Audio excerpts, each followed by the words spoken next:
Type Damascus steel into any search bar, and you'll find thousands of knives. Swirling, rippling, gorgeous, and almost none of them are Damascus steel.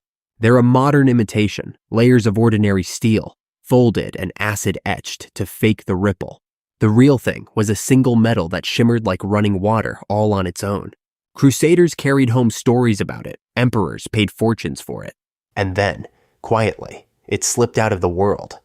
And for 250 years, no one could explain how it had ever shimmered. This is the last of Damascus steel. Start with a confession. The steel called Damascus was barely made in Damascus. Damascus was the marketplace, the famous bazaar where the blades were sold and where Europe first met them. The metal itself was born thousands of miles east in the south of India. There, as early as the 3rd century BCE, smiths were doing something the rest of the world simply couldn't. They sealed iron and charcoal inside clay crucibles and melted them. True liquid steel, 1,000 years before Europe managed it. Out came a small cake of metal about the size of a hockey puck. They called it uku. Europe mangled the word into Wootz. It was remarkable steel, carrying almost twice the carbon of an ordinary blade. Merchants carried those little cakes west, by sea and by caravan, to Persia and Syria and the forges of Damascus. By the late 1600s, they moved in the tens of thousands. The smiths who hammered them into swords got the glory. The Indian furnaces that made the steel were all but forgotten. A 12th century geographer, Al-Idrisi, called Indian steel simply the finest in the world, and the Persians had a phrase for the wound such a blade left behind. They called it an Indian answer.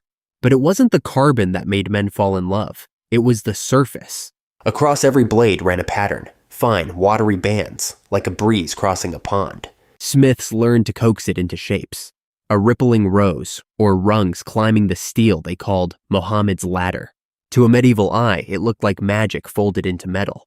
And around that shimmer grew the tallest tails any weapon has ever carried. They said a Damascus blade could slice a silk scarf as it drifted through the air, that it could cut clean through an ordinary European sword without a notch. The most famous scene of all, Saladin and Richard the Lionheart, trading blade tricks during the Crusades. It's a wonderful story. It's also fiction, invented by the novelist Walter Scott in 1825. The two men never actually met. Here's the honest version, and it's still impressive. Wootz was genuinely superb for its age. Hard, keen, and tougher than most steel on Earth at the time. But no magic sword. It could shear a wisp of silk laid across the edge. Yet a scarf cut from midair is the storyteller's flourish, not the metal's. And cleave a European blade in two.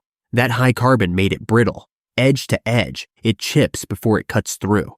Beside a fine German sword of the same century, it was no sharper, only quicker to break. And the pattern never made it cut better at all. A fingerprint, not a superpower. The legend grew for two simple reasons. The metal was beautiful and nobody could explain it. And that is the strange heart of this story. Not even the smiths who made it knew why it worked. The recipe lived in the hands, passed master to apprentice, by feel, never written down. Heat it just so. Hammer it at just this warmth. Cool it just this slowly. Do it right, and the water rose to the surface. Do it wrong, and you had a good, plain, blank blade. We know now what they never could. The shimmer didn't really come from the smith. It came from the dirt. The Indian ore carried impurities, faint traces of vanadium, and a few cousin elements. Not much, a few parts in a million, amounts you'd need a modern laboratory even to find. But those few stray atoms herded the carbon into microscopic ribbons as the steel cooled. And those ribbons are the pattern. No vanadium, no shimmer, no matter how gifted the smith. The whole legend, it turns out, balanced on something invisible, in ore nobody thought to question, which is a precarious way to rest a 1,000-year-old tradition. Because around 1750, something quietly went wrong. The finest watered blades, the very best of them, began to thin out. Smiths who had raised that pattern all their lives watched it grow fainter, harder to summon. The same hands, the same furnaces, the same recipe their fathers had used. And the water just wouldn't come. We have a guess now. And it's only a guess. Somewhere along the trade, the ore seems to have changed. The best theory goes like this. The old sources that carried those faint, magic traces ran thin, or gave way to a cleaner, plainer rock. Cleaner ore would mean worse swords. And not one smith alive could have known it. No one has ever proven this, but it fits the facts better than magic. They only knew the magic was leaving their hands, and nothing brought it back. Now, the legend likes to end right here. The recipe lost around 1750, gone in a puff of mystery. The truth is slower and sadder and far more human. The steel didn't vanish in 1750. The dazzling pattern faded, the furnaces kept burning. All through the 1800s, European travelers in India kept stumbling onto the old crucible workshops, still running. They watched the little cakes of Wootz come out of the clay, just as they had for 2,000 years. What finally killed it wasn't a lost secret. It was an empire and an economy. After the Indian Rebellion of 1857, the British moved to shut Indian steelmaking down. Forest laws in 1862 choked off the charcoal the furnaces had always burned. And cheap, mass-produced European steel poured in, underselling a craft that took weeks by hand. One by one, the furnaces of India went cold. The last eyewitness account of the living craft comes from a village in Sri Lanka around 1903. After that, the fires were simply out, and there was no master left to ask. Not lost to mystery, strangled by cheaper and by power. But a metal that beautiful does not let go of people easily. For the next century, it became an obsession, the holy grail of metallurgy. In the 1820s, in London, Michael Faraday himself took up the hunt. Yes, that Faraday, the father of the electric motor. He ground up genuine Wootz, studied it, and decided the secret was a pinch of alumina and silica. He was wrong, he never reproduced it. But folded inside his wrong answer was a right instinct, that the secret lay in trace amounts of something. He simply couldn't see what. The tools to find it wouldn't exist for another century and a half. In Russia, a metallurgist named Pavel Anosov chased the same ghost for 10 years. By 1838, he'd made a steel he called bulat, with nearly all of Wootz's qualities, but not quite its pattern, and his work, written in Russian, barely traveled. One by one, the great chemists tried. One by one, the water refused to rise for them. The riddle held until the 1990s, and it cracked of all places in Iowa. A metallurgist named John Verhoeven joined forces with a blacksmith named Alfred Pendre. Pendre could forge like the old masters. Verhoeven could see what no master ever had, the atoms themselves. Together, they did what Faraday couldn't.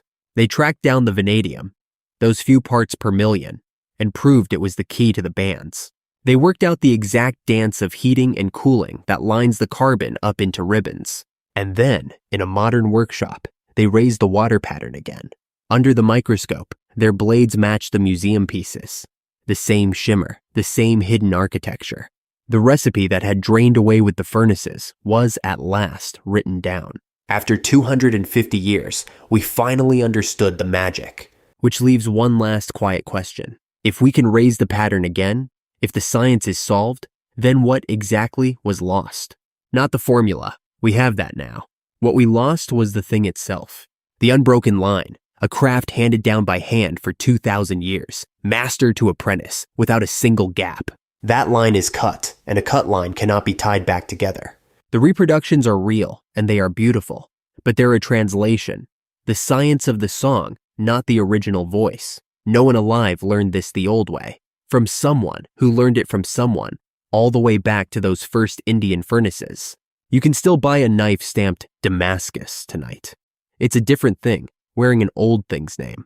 The real Damascus steel, the metal a crusader genuinely feared, made by hands that had never once stopped, went cold in a Sri Lankan village around 1903.